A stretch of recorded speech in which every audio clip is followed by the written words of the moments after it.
Hello and welcome to the Wire Talks. I'm Sidharth Bhatia. The western part of Mumbai, with its sea views, is far more desirable, it is said, than its eastern seaboard. But this happened less than a century ago. For 2 centuries before that, Mumbai or Bombay, as it was known, faced east. All the commercial activity, the administrative power centers, and the homes and the socializing were all concentrated around Port, Baikla, and Parel. The shift to the west happened in the late 1930s and 40s when the sea was reclaimed and Marine Drive was born. With it came not just beautiful buildings, which came to be known eventually as Art Deco, but also the seafront accessible to the entire population of Bombay and also a new lifestyle. This was the emergence of a new kind of modern Bombay. Academics have begun to study this phenomena, and one of them is Abigail McGowan, professor of history and associate dean at the University of Vermont. But her approach is different. She has a particular focus on visual and material culture to translate that what is inside those flats. Her research focuses on the late colonial period and the post-colonial period, and her books include The Crafting of the Nation in Colonial India on the Politics of Crafts and Towards a History of Consumption in South Asia. She is currently touring India and has given lectures on the styling of the interiors of modern Art Deco buildings, among other topics. Abigail McGowan, welcome to the Wire Talks. Thank you. Pleasure to be here. Abigail, you chose to look at the material history of post-colonial India. Could you expand a little on that? Sure. I'm interested in the history of everyday design. I'm not an art historian. I'm a historian of material culture is how I like to phrase it. And in that way, I'm interested in the stuff around us, the stuff that surrounds us, the stuff that we see every day, but also the stuff that then shapes our everyday lives. Things like furniture, things like flooring, things like everyday objects that we have in our lives, both because they have interesting production histories. My background originally was in the history of crafts and craft development, but also because these are the things that we then shape our habits around and shape our practices around and shape so much of our identities around in terms of these are the things that stick with us. We remember, they sort of can evoke memories from different moments in our past and can connect us both forward and backwards. So again, getting to that sense of what does it feel like to be in a space that is surrounded by objects? How do we respond to those objects? And then how do those objects shape us? Yeah, that's actually quite interesting because we take many of these things for granted, and each of them has a story. You've given lectures on the interiors and styling of modern Bombay homes, starting with the period that came to be known as Art Deco in the 30s and 40s. And of course, you've covered in your forthcoming book, you'll be covering other things also. The bit about the furniture, the tilings, etc., when these buildings were made, people did not carry their old furniture to their new flats. Clearly, they wanted to start afresh. And many of the furniture and the tiles, especially, they wanted the whole experience to be completely new. That sounds, it's amazing that, normally people say, let me take this. Why did this happen? And tell us a few discoveries you've made so far. Sure. One of the reasons why it happens is, again, because so much of it was new and so much of the people were new, right? So it's always worth remembering how many people are new to the city, moving into the city from different places and bringing different things with them, both some furnitures, but also certainly memories, while also then leaving many things behind. So if we think about the big patrons of the Art Deco palaces in Bombay, the sort of princely states that come and build residences in Bombay, they keep their palaces back in their home states, and then they build something new here. So obviously it needs to be furnished anew, the opportunity to do it anew. But also when you think about the new industrialists or the ways in which when their children marry or their children grow up, they set out on their own, again, that chance to set your own mark in the world, declare who you are, etc. So that's part of it. Part of it is the newness of people to the city, or their residences in Bombay being new. The other part is that with these buildings, they were so different from earlier styles of housing, but also of the scale of things. So if you look at the buildings on the Maidan, or you look at the buildings on Marine Drive, these are massive spaces in some ways. And so the ways in which suddenly, if you have 3 bedrooms, if you have a drawing room and a dining room and an office space, again, you have more things that you have to furnish. And you have these buildings that in some ways set constraints around what you do. Certain furniture might not fit that you had brought from earlier or had from earlier, but they also set constraints visually. So, with the fabulous tiling that came with a lot of the Art Deco buildings, there might be a sunburst pattern in the middle of the room, which tells you exactly where you will fit that dining table, right? It centers it for you. Or if you think about the ways in which all these curved balconies and sort of curved motifs and things, I think the ways in which you get a lot of curved arms in chairs or curved detailing on beds or sideboards, again, those are things that are responding to the building. So you have literally constraints of space. You have the visual evocation of space, of saying, okay, my floor is green. What am I going to do with that? Or there's a sunburst pattern in the middle of a room. Okay, then I need to fill that, or I need something that acknowledges that space. But then also there's the styling. The buildings have such a strong visual element with their facades, with their stairways, with their tiling, with the grill work. So again, bringing that inside through the similar kinds of motifs and similar kinds of styling in the furniture. So I think that there's a whole range of influences that help to bring the style of Deco indoors and puts it in very particular places. So I'm going to be concentrating on the 1930s, 40s, and 50s, not so much the 50s, because Marine Drive is the identity of Bombay in many ways. And to my mind, that was the start of a new kind of Bombay, which we'll discuss in a second. The question, I must also tell you that a family that I interviewed and who moved in 1939. The old man, who was then a baby, said to me, "We didn't want to be identified with our parents. It was the first time we were moving away, and he had made enough money." Now that brings me to the other topic.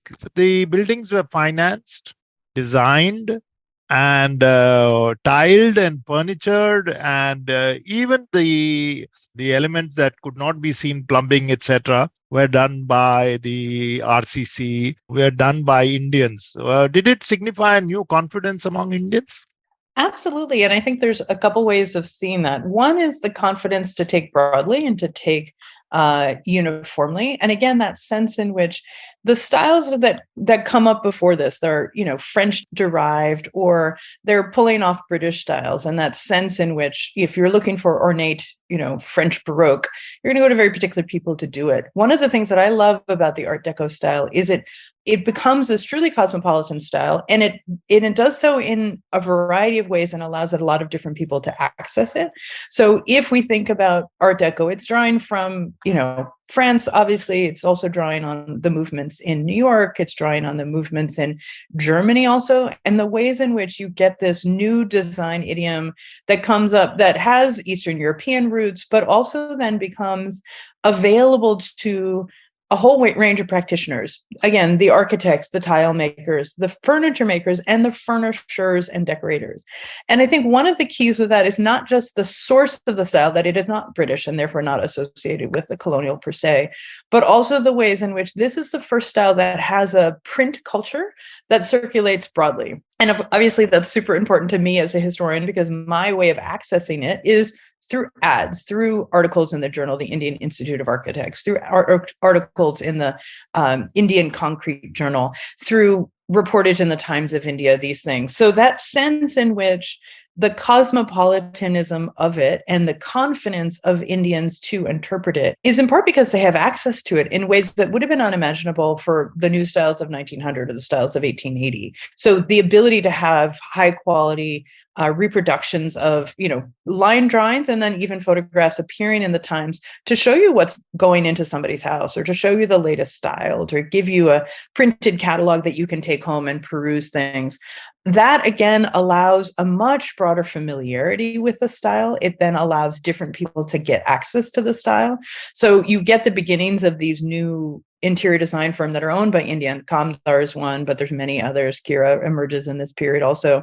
But then you also get, again, the spillover effect, the idea that the new style of a swooping arm, wooden arm for an armchair and a sort of upholstered seat in back, that's because it's in the papers, it's in press. You can clip that and you can take it to your guy on the corner and have him build it for you. You don't have to go to the top end. And so I think, again, that sense in which you can start seeing it all across the production spectrum, and from little firms and carpenters and workshops into high-end design places that, again, are getting the top commissions. The fact that Kamdar gets the commission to do parts of the Cricket Club of India when it opens, and they're doing flats for Dare Tata, et cetera. Again, that sense in which people are looking for an Indian design presence and able to find it. Still lots of Europeans in the picture, and the European firms remain big down to the 1950s, but you start seeing this real diversification and real ownership of design in Indian hands.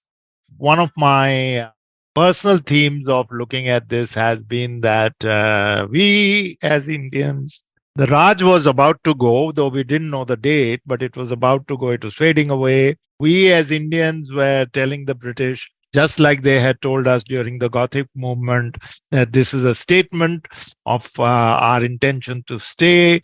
We were telling the Indians, it's time you left. Is that too much of a fantasy? I don't think so. And to me, one of the ways of making that argument is thinking about where Deco lives and the spaces in which it operates. And the fact that Deco is a style that we associate with movie houses and we associate with homes, I think is the crucial part. Again, if we think about the ways in which the official city of the Secretariat or the High Court or the Public Works Department, et cetera, the ways in which government is operating, there's no real interest in or ability to redesign those as styles. So if we think about the shift in design autonomy, design innovation, design impact on the city, moving to Deco, and the ways in which Indians are like, I'm going to declare these spaces my own for my entertainment, for my sociability, clubs, bars, restaurants, homes, movie theaters, the ways in which you can start seeing that ability to shake off the official imprint of design and saying this is no longer up to the British about what to do and how to do it. It's going to be decisions that get made by a range of local actors for a range of different things. Again, small teeny bungalows in Matunga, or the big fabulous architectural gems on Marine Drive,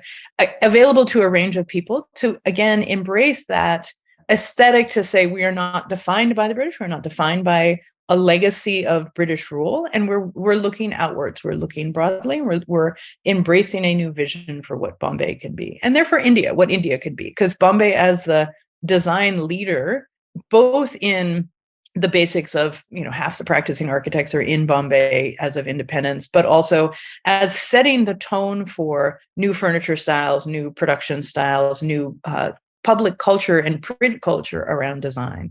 So again, what Bombay is doing is reinventing itself, but also reinventing a vision of what it means to be modern in India. The city till then, till the 1920s, was east facing. I mean, we are an island, a group of islands, and we were east facing. All the bigger socializing activities used to take place in and around Baikala. Even though the governor had moved this side, the administration was that side, the docks were that side. And with this, the construction of Marine Drive in 1919, and then the buildings in late 1930s, the city definitively and, just finally moved to the west. And is there some symbolism in that? Well, facing the west is, of course, the obvious one, but they're saying that we are breaking away, and now this is going to define the city. I think the breaking away, yes. I think the other thing is that sense of vista and sense of windows and that sense of opening out. The ways in which Art Deco buildings are oriented towards verandas, oriented towards windows, oriented towards a much more proximate relationship to the outside. And if we think about some of our most iconic examples, they're ones that have vistas, right? They either look over the sea or they look over the Oval Maidan or the big bungalows on Malabar Hill, look out over lawns or down the hillside, etc. And that sense in which this was a I like to think of it maybe not just as the looking west, but the looking out and having a longer range view, the ability to encompass a wider horizon and pull that horizon in again through materials, through influences, through literally windows that bring it right close. It's not set back under a deep veranda the way some of the old Victorian buildings were, but it's a much more proximate engagement with the outside. Now, these buildings, what we came to know as Art Deco, were at that time called modern buildings, style modern. The name Art Deco did not come till the 1960s. So, would that word be buzzy and attractive to people also? And can we say that modernity entered Bombay and therefore India around that time? I think modernity's been entering India for centuries in a variety of ways. I think this was a very public attempt to wrestle with the aesthetics of what it meant to be modern. And I think that's a very distinctive thing about this moment. I think one of the things that's interesting to me about Art Deco as a label, and it was a question I was asked recently by a reporter, being like, okay, so is that Deco or is that Deco? What's the boundary? And I think I'm interested less in Deco as a bounded object than in the idea of the modern, which becomes Deco. And I think you focusing on the idea that the modern style or just embracing it as the new allows us to have a much more expansive vision of what Deco is and what Deco meant. Because again, lots of things that we don't necessarily think of as indicative now of the style of Art Deco. We tend to think of Art Deco largely through wooden furniture. We think of it as a particular styling of architectural details, actually, also in that sense. But masonite was a fabulously modern material that was integral to a lot of Art Deco spaces. And we don't think of that as Deco. But if we think about it as an investment in modern styles, modern technologies, modern aesthetics of integrating and clearing out clutter and reducing ornamentation, then you can start to see how paint and new painting styles, plaster work, the tiling, obviously we've been exploring for a while now, that these are also central to that. And I think the other part that I think is useful in expanding that sense to modern style rather than just Deco is the 1930s is the birth of steel furniture, and steel furniture comes and takes off in a massive way. And this is both thanks to the industrial might of Godrej or smaller competitors like Alwyn or Moderna or Kira furniture. But we don't tend to think of steel furniture as Art Deco because it's not styled in the same way. It doesn't have the same materiality of teak and the swooping curves, etc. But they were side by side. They were placed in the same spaces. They were seen as compatible. They were seen as similarly evocative of the new, with their clean lines, with their modern styling, with their modern technologies of construction. So again, I think there's a way in which by Art Deco helps to evoke a particular aesthetic. It helps to mobilize people's interest. I think, as you're right, it does tend to pop attention in ways that if you're talking about 1930s steel furniture, it doesn't have quite the same emotional appeal for people. But I want to have us think across that much broader set of ideas about what does it mean to be new. And I think in that sense, it helps us figure out, why does Art Deco come to define the city? Why does that particular aesthetic come to define the city against this backdrop of more mundane or more practical or more humble materials of steel or masonite or plaster or paint?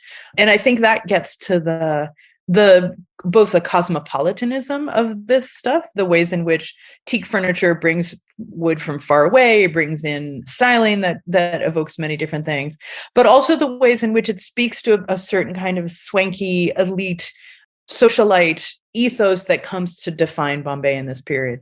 And again, I think the movies help us with this a lot, thinking about how does that aesthetic take off? To whom is it appealing? How does that come to be associated with the films of the moment? We'll be right back after this short break.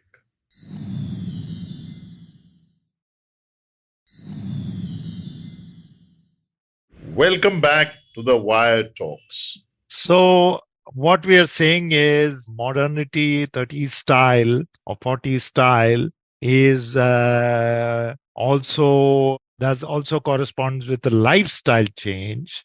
And one might stretch it to say it was cosmopolitan, but it was westernized in a sense that the Bombay Indian felt to himself or herself, even a lot of women participated, looking out to say, this is happening in New York, in London, in Paris, in Hong Kong, in Shanghai, and I'm part of it. So it's all closely, enmeshed with each other. And I think focusing on the ways in which material changes respond to and then evoke and enable social changes is also really crucial. I mean, again, I'm struck in how on a lot of these designs, as well as in ads from the time, there are these giant dining tables, which imply, dinner guests and imply inviting people over to come and share a meal. And that sense in which dinner parties become part of sociability. The fact that you get all these card tables that come up in the 1930s and 40s, evoking the idea that you should play cards at home and it should be a way to do it. And you should have a separate drinks holder so that you don't get your cards wet. Again, speaks to the ways in which there's different kind of sociability entering and different kind of sociability being embraced. The idea that you get drinks cupboards that come in, people building bars in their homes, having special places to store alcohol in the home, generally with cupboards on it, both so you can't break it, but also when prohibition comes, it allows you a way to hide off and plausibly deny that you have anything hidden behind that cupboard. But again, that sense in which you can see the ways furniture is responding to those changes, big drawing rooms that allow multiple people to come and gather and have conversations. They're not oriented as family spaces. Often they're family drawing rooms upstairs in these big bungalows that will then allow family gatherings on a smaller scale. But these are meant for a certain kind of public socialization in the home, public sociability. And it's not that homes were never used for that before, but obviously if you put a drinks cupboard in one corner and a card table in the other side and have a giant dining hall next to it, it assumes certain kinds of familiarity with practices that, again, they might have seen when they were studying abroad, or they've been seen in the movies, or have been seen in friends' houses and other spaces in the city, at clubs, etc. So that sense of embracing the new in terms of habits, in terms of practices, as well as an outlook, and saying, my version of a social life is very similar to, again, what it might be in Shanghai, what it might be in New York, what it might be in Berlin. So it is fair to say that at least in the beginning, what happened in across the Oval Maidan or Churchgate or Marine Drive was an largely elite activity till it moved to the new suburbs of Bombay, which was central Bombay, where newer and newer buildings started coming up, which were, I would say, certainly for the middle class, but no less well designed. Right. And I think I don't necessarily even know that I would see it as sequential, like first Oval Maidan and Churchgate, and then the suburbs. I think a lot of the architects who were responsible were building simultaneously in different places and taking on big scale projects and then small bungalows or smaller sets of flats in the suburbs, et cetera. Because even by the mid 30s, you're finding pictures in the Journal of the Indian Institute of Architects that are, a set of flats in Matunga, or R.S. Deshpande, who this engineer based in Pune who writes these books of plans. By 1939, he's showing, again, both small bungalows as well as sets of flats that are scattered around Pune as well as Bombay and other places. So I think it really comes up simultaneously. And I think that sense of, again, seeing how those ideas move in print, in practice, as well as through individual expertise, that the same architect who designs a building on the Oval Maidan might also then be designing small bungalows somewhere else in the city, or a petrol pump, or a bar space, or a restaurant, etc. So again, thinking about the ways that knowledge is moving, but also the access to the aesthetic is moving. And again, part of what makes it possible is just that there's so much construction all the time. I mean, this is the story of Bombay all the time, right? It's always in construction. But with the idea that there's so many new bungalows coming up, if your architect is the person who does Art Deco style, you're going to get Art Deco. It's just what's going to come. And so the sort of familiarity of it and the ability to say, oh, I just saw this thing. Let's do some element of that for here. So I think thinking about it as a simultaneous emergent in the suburbs, in the center of the city, in very elaborate mansions, as well as smaller apartments or bungalows, as well as the sort of middle ground of these fabulous flats on Marine Drive or the Maidan. You mentioned Pune, but this style spread rapidly to Calcutta, to Madras, to Delhi. Delhi, not so much, though I have seen some. And maybe Bangalore, and maybe all kinds of other places. There was the Maharaja of some palaces in Indore, in Gujarat, who got their palaces built in that style. So it's spreading rapidly. Is it because other architects are quick to pick up what's happening? Is it Bombay setting the spark? I said as a Bombay person. As a Bombay lover, also, I always think it's Bombay setting the spark. And again, I think there's a couple ways of seeing that. One is that the outlets, the ways in which ideas move into print are all based in Bombay. So again, Journal of Indian Institute of Architects is here. Indian Concrete Journal is here. Arish Deshpande is publishing in Pune, but he works often here.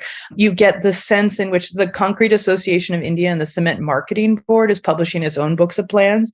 And again, if you want to see the spread of Art Deco, the Cement Marketing Association does these sets of books called The Modern Ideal Home in India.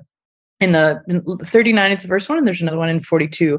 And it's just photographs of bungalows, sets of flats, buildings all over the subcontinent: Karachi, Hyderabad, Lahore, Delhi, Calcutta, all different places that you can see the style moving. And so again, thinking about it as these ideas can move out in print. They can, and again, the Journal of the Indian Institute of Architects is a good example of that. That has a national distribution and has great photographs that is showing the latest styles. But it's also a way of thinking about the ways in which movies are taking these ideas out into new places and spaces. And again, that's both Hollywood movies that are bringing this style out, but also Bollywood movies. And, I've been mostly interested in looking at stills to look at, or Film India publications to look at the ways in which furniture shows up in different films from the era. But the exterior shots are going to do the same thing. They're going to say, oh, to be urban, to be modern, obviously this is the style for it. So how do we move it out? So I think the answer is Bombay, not just because the city is at the heart of this, but also because so many of the places from which ideas move out come from are based in here. And it becomes this sort of reinforcing circle of influences. Film shows it, so it gets built, so then it gets put in a journal, so it goes out to an architect, and then it might get photographed again. Just as a bit of trivia, the editor of Film India became so rich that he got Matre, to design a beautiful bungalow. And unfortunately, the bungalow is hidden from public view, but it's completely one of the most gorgeous examples of what Art Deco is, because it was Matre, after all, doing it. As a style, in terms of our memory, obviously styles change, but in terms of our memory about what Bombay was and then became Mumbai, Art Deco went out of fashion and now suddenly is enjoying a revival in this city and in other parts of the world, I presume, because it's been declared a kind of guarded precinct by UNESCO, I think, which says that you can't construct here, and that's for the good. But people are getting more and more interested in it. It's quite interesting. I wonder if it's happening elsewhere. I definitely see interest in it. And again, the sort of example that gets the most attention is Miami, and the ways in which that has become the Art Deco precinct in Miami is seen as central to a particular vision of the city and a particular version of the city and what it aspired to be, the sociability of it at a particular moment, the nightclubs and the hotels and the orientation towards a certain kind of cosmopolitan lifestyle. You see it there's interest in particular Art Deco monuments or buildings in New York or Chicago, which is the examples I'm most familiar with. But I don't get the sense that the city as a whole, New York, is not saying, we're having an Art Deco moment. So it's interesting the ways in which it does different work. I think one of the things that I find so interesting and powerful about the attention to and the love for Art Deco in Bombay is it allows a sense of the history of the city to be popularly informed and rooted in residents. So again, it's not about institutions. It's not about who's a member or who's not a member. It's not about one space or place only. The most famous examples are Marine Drive or the Oval Maidan. But again, small bungalows, in Bandra, in Santa Cruz, in Juhu, etc. So it's dispersed through the city, and it allows you to think about the history of the city through the people who live here, rather than politics of a particular moment or the parties who are in power or the institutions who are meaningful or not meaningful at different moments. So I think the idea that it becomes a way for individual people to engage with the history of the city in a small scale, localized, personal, and very human way. I think that's been part of the appeal and part of the power of it, that we respond to Marine Drive. I will never live on Marine Drive, but it is accessible to me, and it is part of my sense of the city, moving along that space on the roadway or on the path or sitting on the seawall, etc. And that sense in which that accessibility of it as streetscape allows different people to engage in it without some of the, 1,000 ways in which the city is divided against itself, divided present against the past. And so again, I think the power of it is that ability to say, your history matters. Your history is part of the city. It helped to shape the city, small, large, rich, poor. There's different ways to engage. And I think my investment in the indoor part of it is that sense of trying to bring the makers of Deco into the story. Not the story of Deco has been about architects. The story has been about residents in these buildings largely. But if we start thinking about the many, many people who made the furniture, who did the plaster work, who installed the tiles, who made the tiles, it helps to think about the making of Bombay as an economic space, as a retail space, as a space that was defined not just by the large cotton mills, but also by this range of really complex and sophisticated manufacturing that sets the story for the sort of market and commercial and design innovations that continue to define the city now. We normally concentrate a lot on the buildings, and now you are concentrating and researching the interiors. But let us not forget that the road is still in use 100 years later. And the seawall and the vista is available to every citizen of Bombay. And I think it signifies a sense of freedom, a sense of abandon, a sense of ownership, to say, this is my city. So I think that needs to be also somewhere celebrated. And in that way, I think it's really worth thinking about the ways that there's many sea faces in Bombay, right? There's Bandra, there's Worli, there's Marine Drive. What makes Marine Drive so iconic is in part that relationship between certain kinds of architectural facades and the street itself. The Worli sea face, those buildings are set back. They're not as engaged with the street. They're certainly not evoking a street mobility and intersection the ways in which Marine Drive is. So again, I think if we're thinking about how does Deco define the city in that it's accessible to everyone way, it's part because those buildings are right there and they're present to us. They're not walled off with high boundary walls or setback, implying that we have no right to access them. Again, your comment about the ways in which big, some of the fabulous Art Deco bungalows are inaccessible, and this is true of both things that are kept private for private reasons. It's the Jinnah House example. It's Lincoln House as an example. The ways in which so much of the bungalows might be set off and hidden But Marine Drive, the Oval Maidan, they're present to all of us. Anyone who goes to play or watch cricket on the Oval then gets to be part of that landscape and see that as part of their landscape. And again, if you think about the ways that the buildings, the Art Deco residential buildings on one side of the Oval are right up against the sidewalk. They have a boundary wall, but it's very low and it's mostly grill work. It's not high and imposing. Versus the buildings on the other side, the official buildings, whether the university or the secretariat or the high court, again, they're set very back. They tell you in 1,000 ways, this is not for you. You can't come in. You're not supposed to cross this boundary. So again, I think there's a ways in which the Art Deco becomes a style for the city because it's from high to low, because it's makers and consumers, because it's the residential spaces, not the spaces of power or authority or governance, but also because of how it relates to the street and is able to engage people on the street, even in buildings that are essentially private and meant for private use. Oh, this has been a very, very fascinating discussion, Abigail, and it can go on, but alas, we must come to an end. But that was a good note to end on. I thank you very much for participating in this despite your really hectic schedule, and you're trying to fit in all kinds of things, including your talks. I think there are still a couple of more talks to be given before you finally go back to the university. Thank you very much once again. That was Abigail McGowan, Associate Dean of Vermont University of Vermont, and who has written a lot, who teaches South Asia, who's written a lot about Bombay and its modernity, but from the interior of flats and bungalows rather than the exterior, which also I think we need to acknowledge.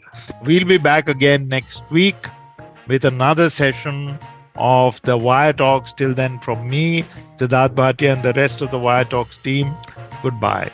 Thank you so much. Such a pleasure to do this. You can check out this podcast and other interesting ones on the Wire website, the IVM podcast website, app, or wherever else that you get your podcasts. Goodbye from me, Sidharth Bhatia, and the Wire Talks podcast team.